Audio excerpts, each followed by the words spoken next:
এটি কক্সবাজার টেকনাফ আঞ্চলিক মহাসড়ক। গত ২ দিন ধরে এভাবে পানিতে ডুবে আছে। শুধু এটি নয়, এই সড়কের আরও বেশ কিছু অংশ ডুবে আছে পানিতে। ফলে যান চলাচল ও মানুষের যাতায়াতে তৈরি হয়েছে চরম দুর্ভোগ। সড়কে কোথাও হাঁটু ও কোথাও কোমর সমান পানি। এমন অবস্থায় চলাচল করতে গিয়ে নানা ভোগান্তিতে পড়তে হচ্ছে, নষ্ট হচ্ছে যানবাহনের ইঞ্জিন সহ গুরুত্বপূর্ণ পার্টস। এই অবস্থা শুধু সড়কের নয়, টানা কয়েকদিনের বৃষ্টিতে কক্সবাজারের বেশ কিছু এলাকায় বন্যা পরিস্থিতি তৈরি হয়েছে। মাতামুহুরী ও বাঁকখালী নদীর পানি বেড়ে আশপাশের এলাকা প্লাবিত হয়েছে, ঘটেছে প্রাণহানিও। বিশেষ করে চকরিয়া ও পেকুয়ায় বন্যা পরিস্থিতি ক্রমাগত অবনতি হচ্ছে। পানিবন্দী হয়ে পড়েছে লাখো মানুষ। কেউ কেউ আশ্রয় নিয়েছেন আশ্রয় কেন্দ্রে। দেখা দিয়েছে নিরাপদ পানি, খাদ্যসহ নানা সংকট বাড়ছে রোহিঙ্গা ক্যাম্পেও। 2 জন পাহাড় ধসে আর 2 জন হচ্ছে পানিতে পড়ে, 2টা বাচ্চা। এই 4 জন গতকালকে, আর আজকে হচ্ছে একজন নৌকা ডুবিতে মারা গেছে, উনি লাশ এখন পাওয়া গেছে, 12-13 বছর একটা মেয়ে আর কি। আমরা ওই যে যারা আশ্রয় কেন্দ্রে আশ্রয় নিয়েছে তাদেরকে টুকরা খাবার দিচ্ছি। আমি আজকে নিজেও বেরিয়েছি, সবই নিয়ে যেখানে যেখানে আশ্রয় কেন্দ্র খোলা হয়েছে এবং মানুষ উঠেছে, এখানে আমরা সব খাবার পাঠাচ্ছি, সবাইকে খাবার যাতে পায় আর কি ব্যবস্থা নিচ্ছে।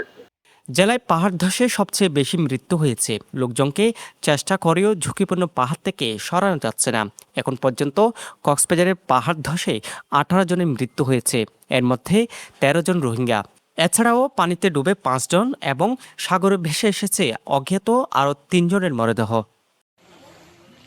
তবে দুর্গতদের আক্ষেপ, সরকারের পক্ষ থেকে কোনো ধরনের খোঁজখবর নেওয়া হয়নি। চেয়ারম্যান, কোনো এমপি, কোনো মেম্বার আমাদেরকে দেখতে আসে না। কিন্তু নির্বাচনের সময় তারা একবার 50 জন একসাথে আসে মানুষের হাত পায়ে ধরে ভোট দেওয়ার জন্য। হ্যাঁ, নির্বাচন আসলেই সবাইকে দেখা যায়, সুসময়ের বন্ধু হয় সবাই।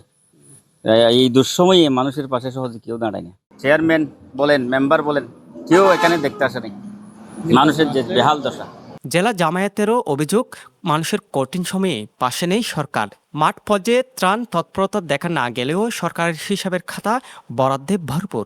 তো বললাম যে আপনাদেরকে কেউ কোনো সাহায্য নিয়ে কেউ আসছে কিনা, কোনো সরকারের পক্ষ থেকে কোনো সহায়তা আপনারা পেয়েছেন কিনা, এই 10 মিনিট আগের কথা ওনারা আমাদেরকে জানালেন যে কেউ আমাদের কাছে আসে নাই এবং কোনো সরকারি সহায়তা আমরা পাই নাই। সরকারের কাছে আমরা দাবি জানাচ্ছি দ্রুতই সকল পানিবন্দী মানুষ এবং যারা বিভিন্ন জায়গায় আশ্রয় নিয়েছে প্রত্যেকের কাছে যেন তাদের খাদ্য সামগ্রী পৌঁছে দেওয়া হয়, এই জন্য আমরা দাবি জানাচ্ছি।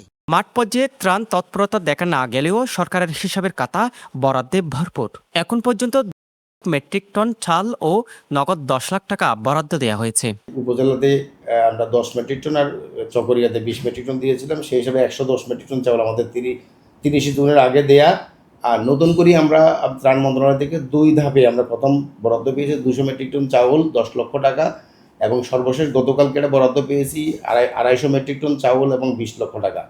তা আমরা প্রথম পর্যায়ে যে 200 মেট্রিক টন চাউল এবং 10 লক্ষ টাকা, এই টাকাটা আমরা টাকা এবং চাউল পুরোটাই আমরা উপজেলাতে আপনাদের বন্টন করে দিয়েছি। এটা উপজেলা নির্বাহী অফিসারগণ তাদের হেফাজত চলে গেছে, তারা আপনার বিতরণ কার্যক্রম অলরেডি শুরু করছে গতকালকে থেকে। আর নতুন যে বরাদ্দটা পেয়েছে সেটা অবস্থার পরিপ্রেক্ষিতে যদি প্রয়োজন হয় ইনশাল্লাহ আমরা আবার আজকে অথবা কালকে অথবা অবশ্যই তাদের উপজেলা নির্বাহী অফিসারদের চাহিদার পরিপ্রেক্ষিতে আমরা ছাড় করব। মাঠে দেখা না গেলেও সরকারের হিসাবে এখনও সেই ত্রাণ কোথায় বিতরণ করা হয়েছে সেটি নিয়ে উঠেছে নানা মহলে প্রশ্ন। সাজম বড়ুয়া, সাজু, পেনুয়া নিউজ।